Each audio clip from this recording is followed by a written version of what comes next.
pour a glass of wine for this one.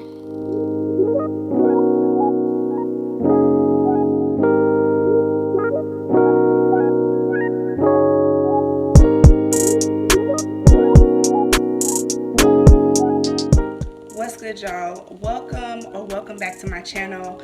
My name is Danielle and I'm back with another video. Today I wanted to talk about the Dawes rolls, the Dawes Commission, and what the heck is a $5 Indian. Back when Europeans began to settle in North America, obviously that land was already being occupied by the native people.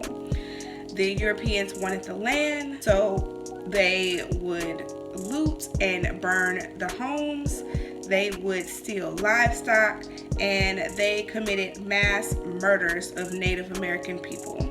Although the Supreme Court objected these practices and many attempts were made to civilize the Native Americans, which is where you get the 5 civilized tribes, President Andrew Jackson actually was a huge advocate for the removal of Native Americans, and he spent a great portion of his career brutally murdering Native American people and stealing their land. In 1830, he signed into law what was called the Indian Removal Act, and this was responsible for over 100,000 Native American people being forced to give up their land east of the Mississippi River and migrate on foot to what was called Indian Territory.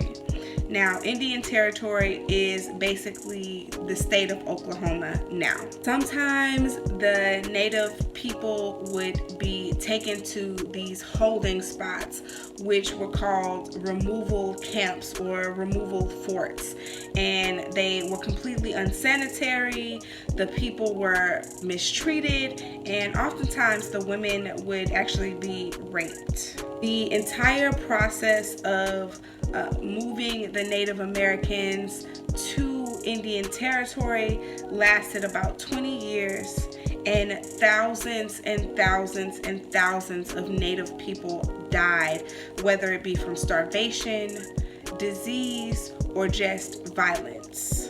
This journey took over 5,000 miles and crossed the state of North Carolina, Alabama, Arkansas, Kentucky, Tennessee, Illinois, Georgia, Missouri, and Oklahoma. This is called the Trail of Tears.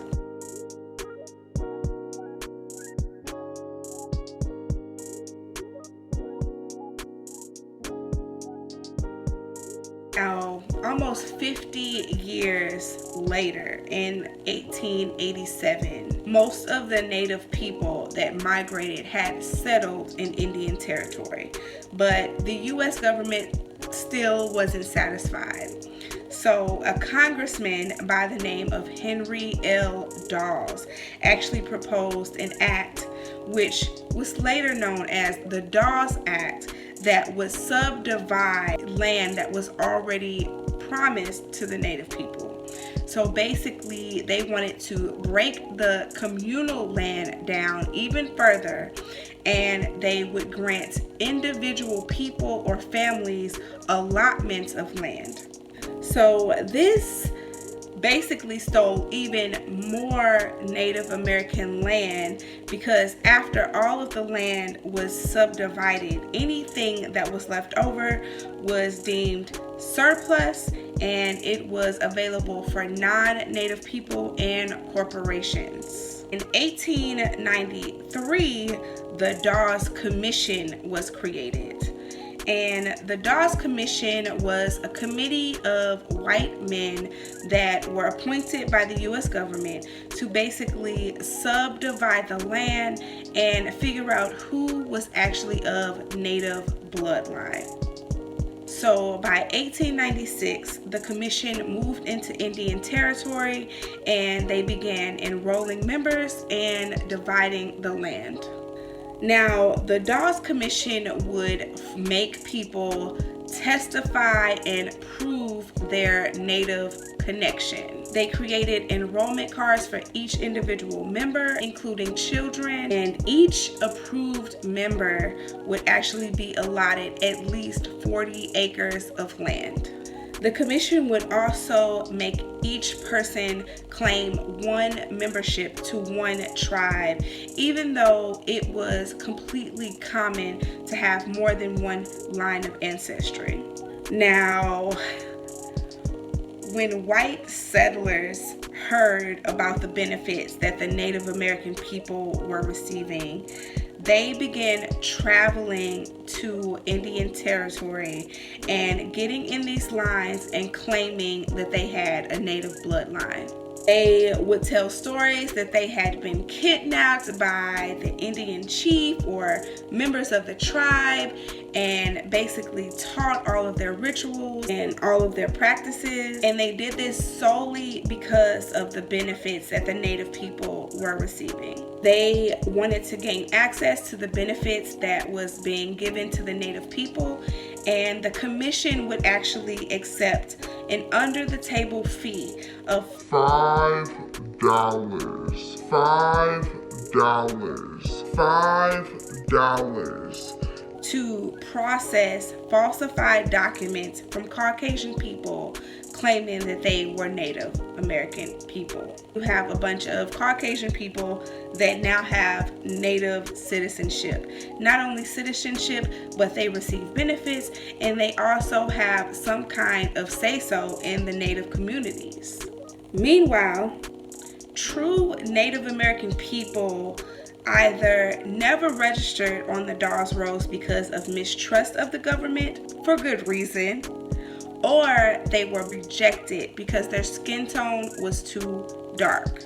A lot of the copper-toned Native American people were reclassified as Negro, colored, and some of them were even classified as mulatto. Wait a minute! Who are you? The commission actually created a separate list called the Freedmen's List that was supposed to be for anyone that they deemed as colored or Negro people, even if prior to that they were considered Native American.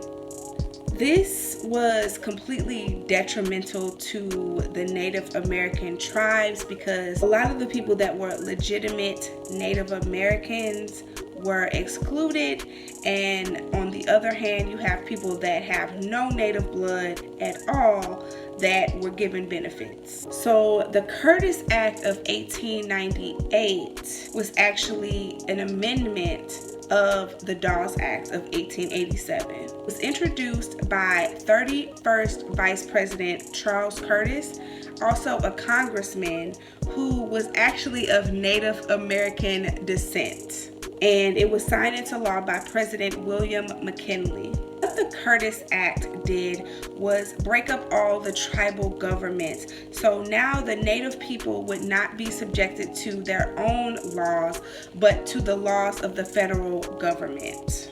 Before the Curtis Act, each tribal government would have the authority to decide whether or not a person was a member or not. However, after the Curtis Act, the tribal memberships was completely determined upon the Dawes rolls, which we know is completely inaccurate. So any tribal legislation that was passed after 1898 had to be approved by the president, and this also redistributed the land to the Native American people. So it took back all of the allotments, which actually ended up taking 90 million more acres of land from the Native American people that was open to anyone that wanted to move onto that territory. The Curtis Act actually established public schools on the reservations and allowed the incorporation of towns. Ultimately, this is what led Oklahoma to becoming a state in 1907. The Dawes Act as well as the Curtis Act have both since been overturned. The Native tribes now have full autonomy over who is allowed access to membership in the tribes. However, a lot of people still rely heavily on the Dawes rolls to determine whether or not they have Native ancestry. Thank you so much for watching my video. Please like, share, comment, subscribe.